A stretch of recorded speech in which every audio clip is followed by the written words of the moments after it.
Are you claiming all the expenses you should be in your property business?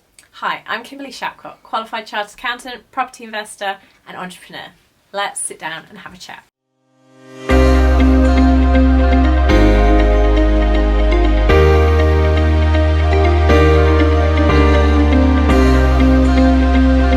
So, if you're anything like me, you pay for all sorts in your property business on this credit card, that credit card, cash, through your bank account. There's many different ways that you're paying for things.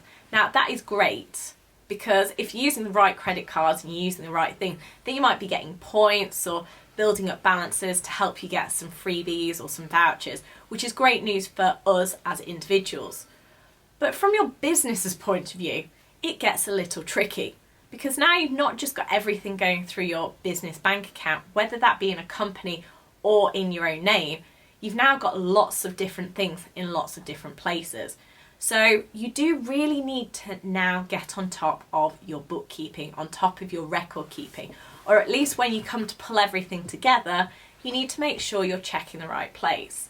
So my tip today, and what I'm encouraging you to do, is make sure you're doing things regularly. So if you are paying for things in different places, make sure at the end of that month, you're getting your credit card statement and you're putting those things on your spreadsheet or you're putting those things on your bookkeeping software. Now, if you need an idea of what software or how to do it on Excel, check out the videos on the channel because there's a great one on Excel with a free download coming, and also there's some videos with QuickBooks and other options for your software to give you an idea of how it all fits together. Now, the ideal thing here is that you're going to actually be getting it onto them on a regular basis, so that unlike me, who potentially sits down at the end of the year when I finish my accounts and has to go through every credit card statement for myself, my husband, not just one, but many. Hopefully you're not having to do that. You are literally going to be making sure that you pull everything together as you go along, because we don't want to miss out on those expenses. And I'm talking about those networking things that you put on your credit card or you pay cash once upon a time anyway to pay for when you arrive at the event. Or what about those drinks with that investor that you went to see and you've got a cup of coffee that you paid for cash when you were out looking at viewings? These are all things that if we're not careful, they add up. You can miss them. So make sure you have a system, and it may be you look at everything at the end of the month. You might make sure you get receipts and put them in a tray in your office to make sure everything is together. But the key thing here is you collate the data so you don't lose out on those expenses. HMRC doesn't necessarily always need the receipts. They probably won't really look at them.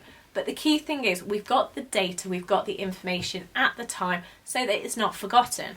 Because if you talk to your accountant and they go, is there anything else we need to include? You might go, oh yes, there's this 12 months ago. And they go, well, how much was it? Have you got any paperwork for it? And that's the key question. What are the values and where is the paperwork? So if you're keeping track of that on a regular basis, you're not going to be missing out on expenses. And it could be anything from a coffee to the mileage to a book that you've purchased, or even things when you've been doing a refurbishment, like going and getting keys cut. So just make sure that you are keeping track of everything. And then the more you can claim, the less tax that you're going to be paying. So hopefully today you've discovered some ideas on how you can keep track on your property expenses. If you've got any questions on what expenses might be claimable, then please do leave a comment in the box below. Please like the video and do subscribe to the channel, and let's make tax less taxing.